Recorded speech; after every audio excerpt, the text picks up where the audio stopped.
예수를 만난 사람들, 네, 벌써 여섯 번째 시간입니다. 오늘 우리가 볼 인물은 마르다예요. 우리 오늘 같이 호산나 찬양하기도 했지만 오늘 무슨 날이죠? 종려주일. 네, 종료주일 아니고 종려주일. 종려나무라고 하는 야자수 가지를 들고 주님의 예루살렘 입성을 사람들이 환호하며 맞이했던 날을 맞아서 우리가 기념하는 것이죠. 근데 우리는 이 환호가 가득한 주일, 호산나가 울려 퍼지는 예루살렘으로 들어가는 대신 베단이라고 하는 동네의 통곡 소리로 시선을 좀 돌려보려고 해요. 죽음의 냄새가 가득한 장례 행렬로 말이죠. 종려주일, 예수님께서 왕으로 오신 날이에요. 근데 그 왕은 환호의 길로 오신 것이 사실은 아니죠. 종려주일은 축제의 관문이 아니라 죽음의 관문이었죠. 군중들이 환호했던 그 종려나무 가지 위로 사실은 골고다의 그림자가 길게 이미 드리워지고 있었던 것이죠. 그러니까 베다니의 이 나사로의 무덤은 주님이 들어가실 무덤을 상징하는 것입니다.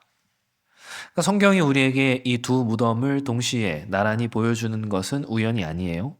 잘 생각해 보세요. 이 요한복음의 독자가 누구죠? 1세기 로마 제국 아래에서 수많은 박해와 고난 가운데에서 믿음이 흔들리며 살아가던 사람들이었죠. 그들에게 있어서 1세기 교회에 있어서 죽음은 추상적인 무언가가 아니었어요. 언젠가 맞이하게 될 무언가가 아니었어요. 나와 함께 신앙생활을 하던 사람이 바로 오늘 갑자기 사자밥이 되고 화형을 당하고 죽임을 당하던 그들에게 있어서 죽음은 실제였죠. 그런 그들이 이 나사로의 죽음, 이 무덤의 이야기를 들었을 때에는 나사로라는 한 사람의 이야기구나. 그것이 아니라 내가 사랑하던 사람들, 나와 함께 믿던 가족들, 그러다가 죽임을 당한 이들, 그들이 생각나지 않았겠어요?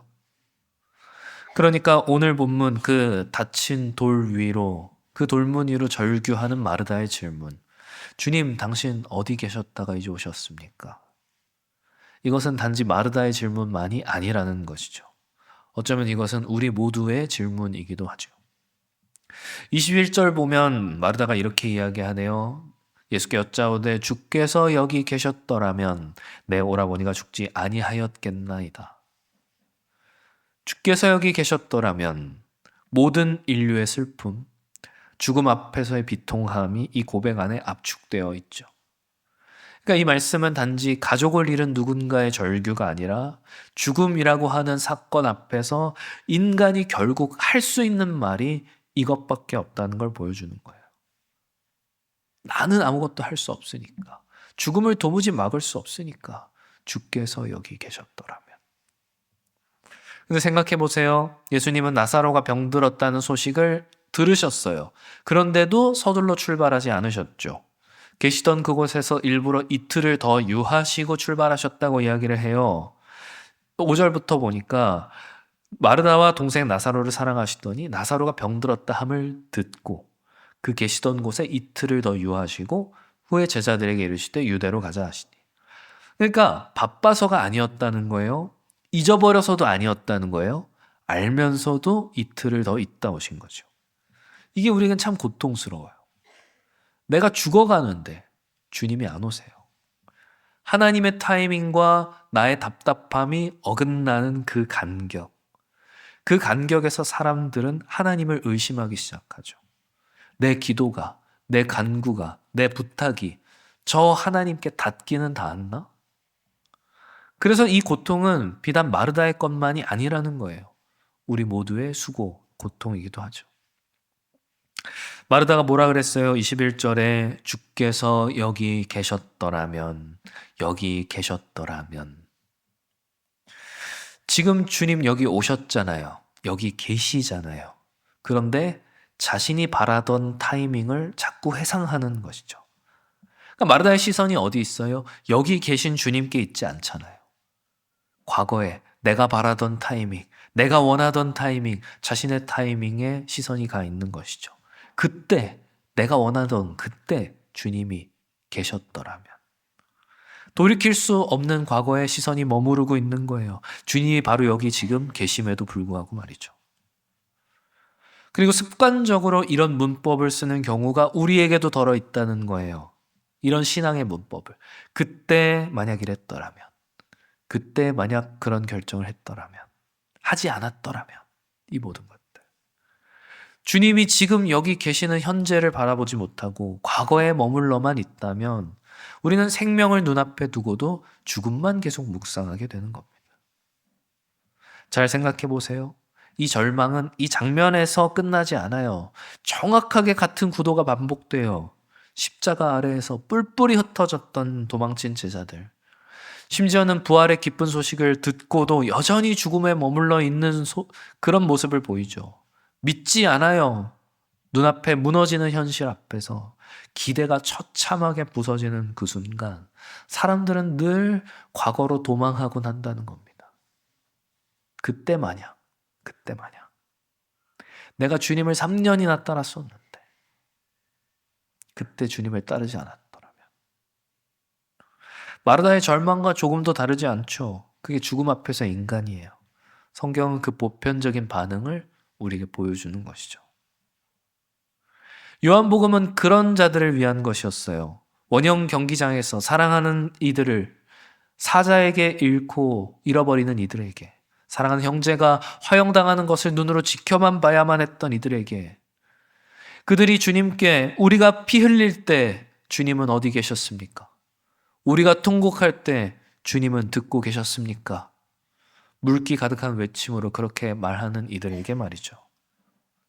죽음 앞에서의 하나님의 침묵, 여기 계셨더라면, 이건 마르다뿐만이 아니라 모든 인류의 탄식 소리인 것입니다. 마르다, 제자들, 초대교회 성도들, 이 세 집단이 다 공유하는 게 뭐예요? 죽음이죠. 죽음 앞에서는 아무것도 안 된다는 거예요. 돈이 많아도, 믿음이 좋아도, 간절히 기도해도, 열심히 살아도 사람은 죽음이라는 경계선 앞에서 완전히 무력해지죠. 그러니까 신앙의 문제가 아니라는 거예요. 신앙이 좋으면 오래 사나요? 그렇지 않아요. 인간이라는 존재의 조건이에요. 죽음은 모두에게, 누구에게나 다 공평하죠. 모든 인간적인 노력과 자원을 일시에 무력화시키고 무효화시키는 절대적인 절망. 마르다가 거기 있었다는 거예요. 그리고 우리도 언젠가 거기 서게 되겠죠. 어떤 방식으로는 이미 서 있다고도 할 수 있겠죠. 마르다가 말해요. 22절. 그러나 나는 이제라도 주께서 무엇이든지 하나님께 구하시는 것을 하나님 주실 줄 알아이다. 무엇이든지. 지금 잘 보세요. 여기서 무엇이든지라는 게 무슨 뜻이겠어요? 이게 믿음의 고백처럼 보이세요? 마르다의 신앙 고백처럼 보이세요? 뚜렷한 부활 신앙으로 보이세요? 아니죠. 무엇이든지. 어쩌면 되게 체념한 듯 보이죠. 막연한 호소처럼 보이죠. 깊은 절망 가운데에서 그냥 뭐라도 좀 나를 좀 위로해 줄 수 있다면, 나 좀 살게 해달라는 그런 구조 요청이죠. 바로 그때 그 혼돈과 울음, 절망과 탄식을 뚫고 주님의 음성이 들려오는 거예요. 23절. 예수께서 이르시되 내 오라버니가 살아나리라. 네가 뭐 하면 이런 게 전혀 없죠. 가서 뭐 눈을 씻으면 이런 게 없어요. 설명도 없고 조건도 없어요. 그냥 선포하시는 거예요. 마르다가 납득할 만한 뭔가를 주시지 않아요. 그냥 말씀하시는 거예요. 말씀이 먼저예요. 항상 말씀이 먼저죠. 근데 마르다의 반응이 어때요? 24절. 이르되 마지막 날 부활 때에는 다시 살아날 줄 내가 아나이다. 이거 보세요. 이전에는 마르다가 과거를 이야기하더니 주께서 여기 계셨더라면, 이제는 미래를 이야기하고 있어요. 지금 주님이 내 앞에 계신데 현재를 보지 못하고 있어요. 왜 그래요? 마르다는 부활을 믿고 있었어요. 교리적으로는 믿고 있었어요. 그런데 자신의 경험상 시체가 죽음에서 살아나는 것을 겪어본 적은 없어요. 그러니까 경험이 말씀을 막는 것이죠. 하나님보다 자신의 경험을 더 신뢰하는 거예요. 그러니까 지금 부활할 거라고는 믿지 못하는 거죠. 마지막 날에는 부활할 걸 내가 배워서 알고 있습니다. 지금 눈앞에 생명의 주님이 계신데 죽음의 냄새에 압도당해요. 현재를 보지 못하고 과거에 매이거나 미래의 막연함에 지금을 신뢰하지 못하는 것이죠. 마르다의 이야기가 우리의 이야기인 이유죠. 예수께서 베다니에 가신 것은 단지 장례 신방을 위해서가 아니었어요. 장례 예배를 인도하기 위함도 아니었어요. 8절에서 제자들이 뭐라 그러나요?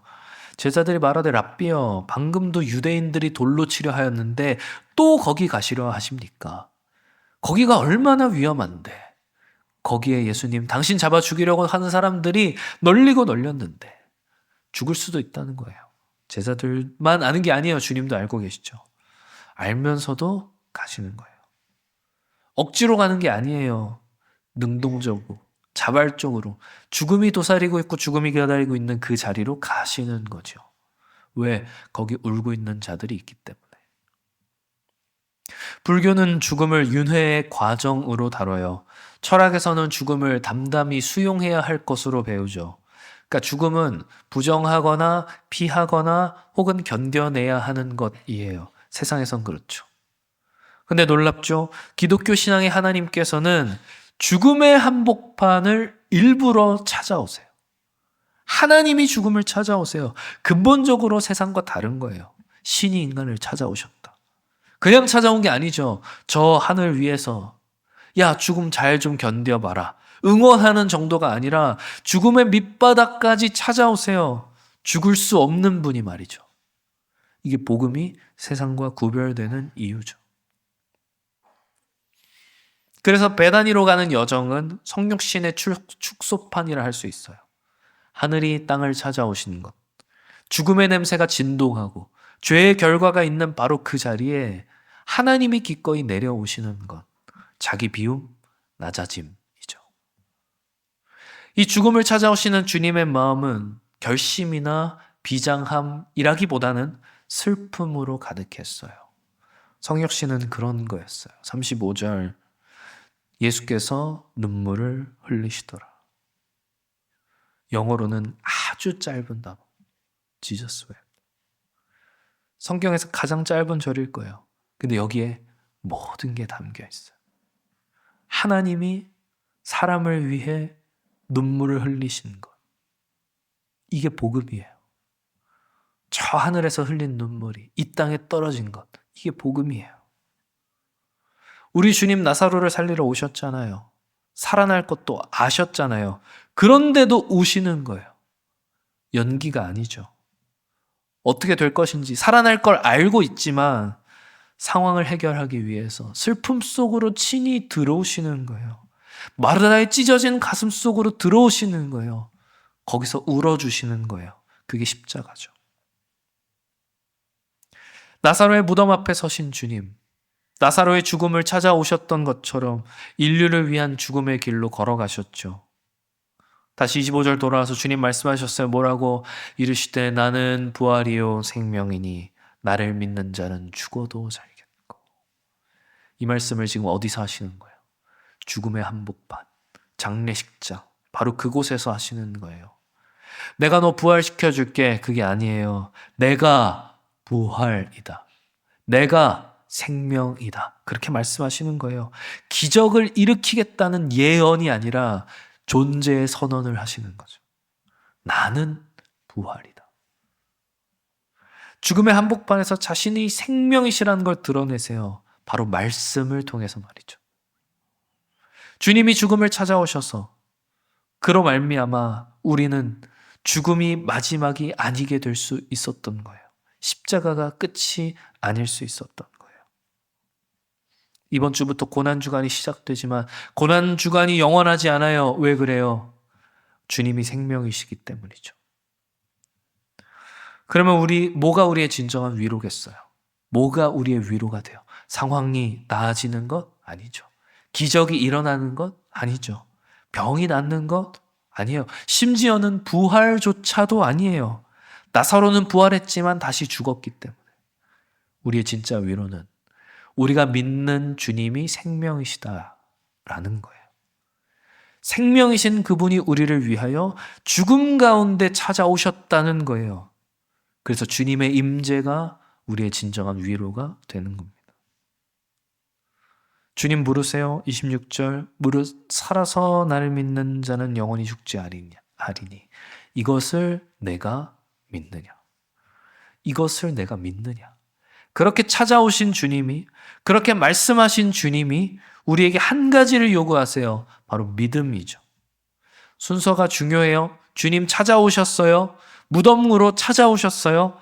마르다의 믿음이 예수를 움직인 것이 아니라 주님이 오셔서 먼저 말씀하시는 거예요. 충분한 믿음이 있을 때 그때 찾아오시는 것이 아니죠. 절망의 한복판에 있을 때, 울고 있을 때, 눈물밖에 없을 때 오셔서 믿음을 요구하시는 거예요. 상황은 바뀐 게 하나 없어요. 상황은 그대로예요. 무덤의 돌문도 열리기 전이죠. 상황을 바꾸기 전이에요. 기적을 일으키기 전이에요. 그 전에 우리에게 물으시는 거예요. 내가 이를 믿느냐? 납득되면 믿어봐. 그게 아니죠. 믿음은 그런 게 아니에요. 아무것도 달라진 것이 없는 바로 그 자리에서, 죽음의 냄새가 여전히 진동하는 그 자리에서 우리의 경험과 지식과 한계를 깨고 주님의 말씀을 믿느냐는 거예요.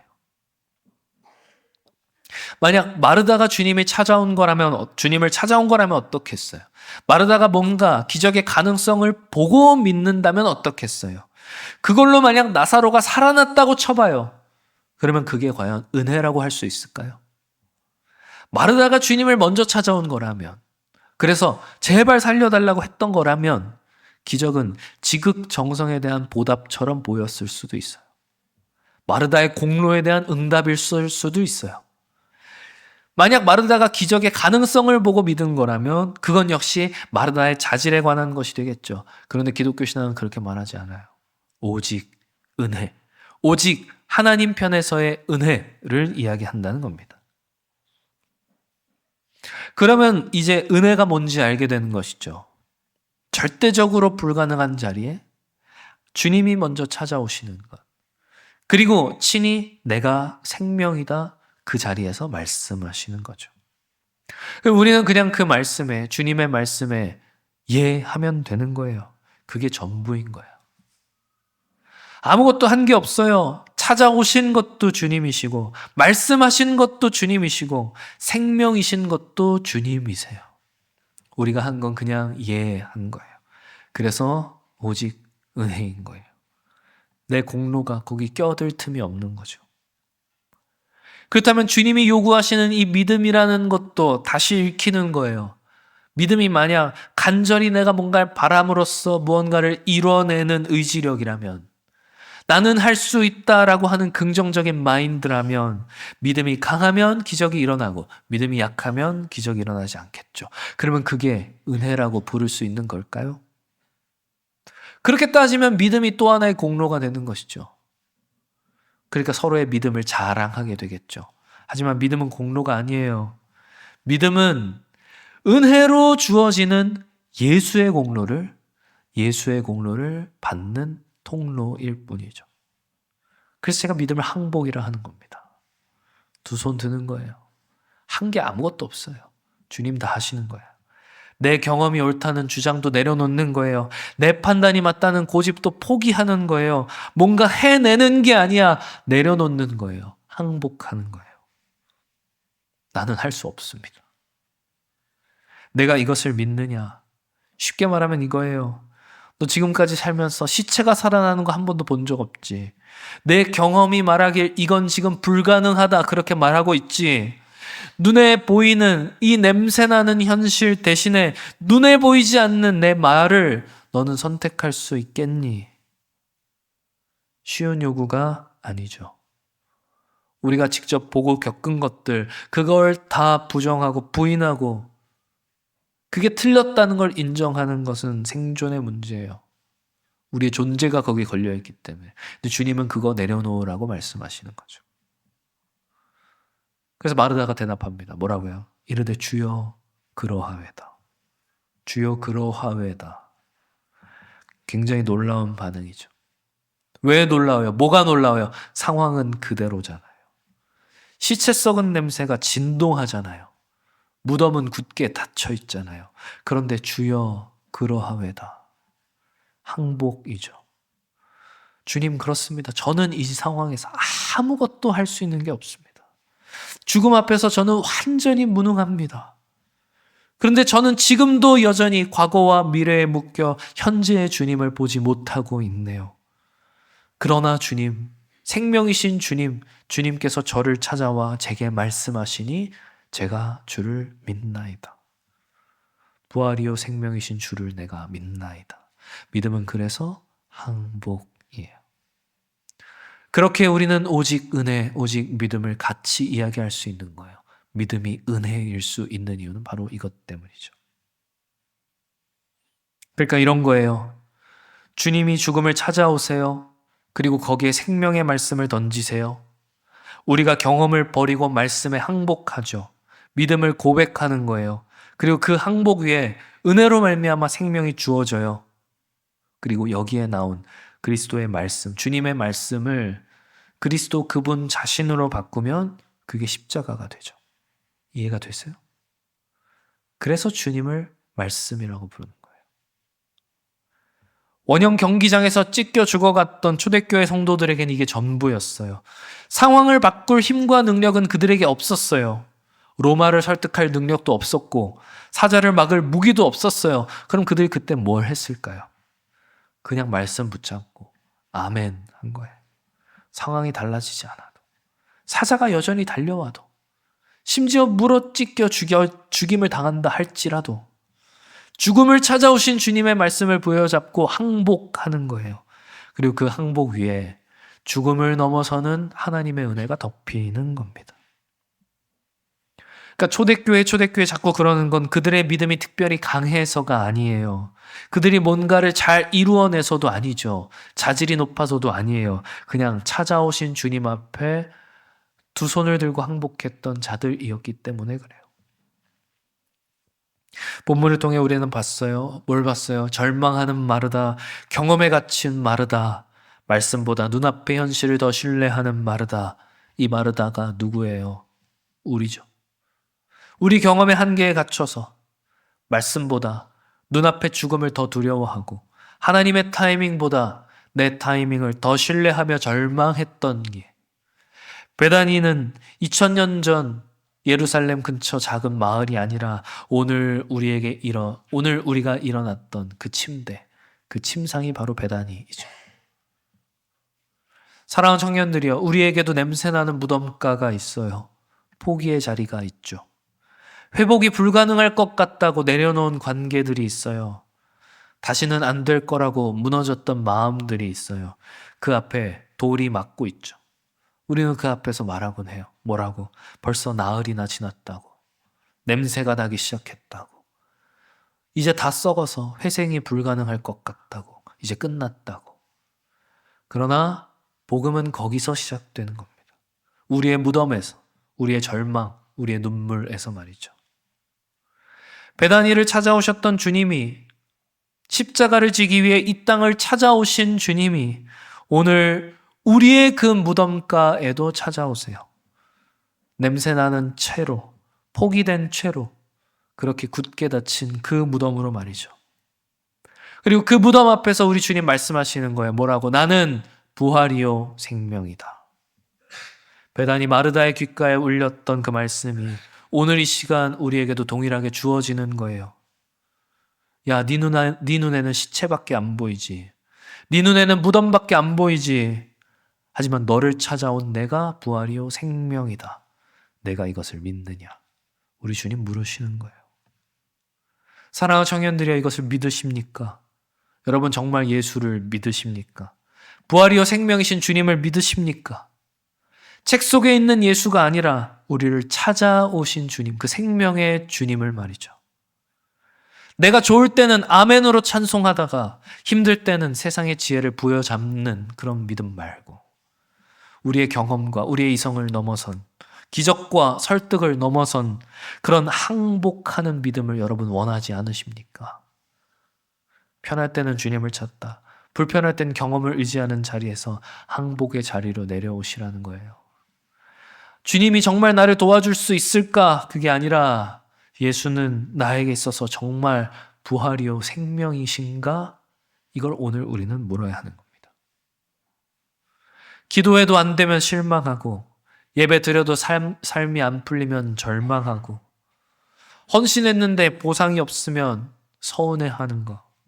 십자가를 수단 삼는 그 자리 말고, 주님을 욕망의 도구로 삼는 그 자리 말고 십자가 앞에 항복하는, 그 은혜 앞에 승복하는 그런 믿음을 원하지 않으시냐라는 거예요.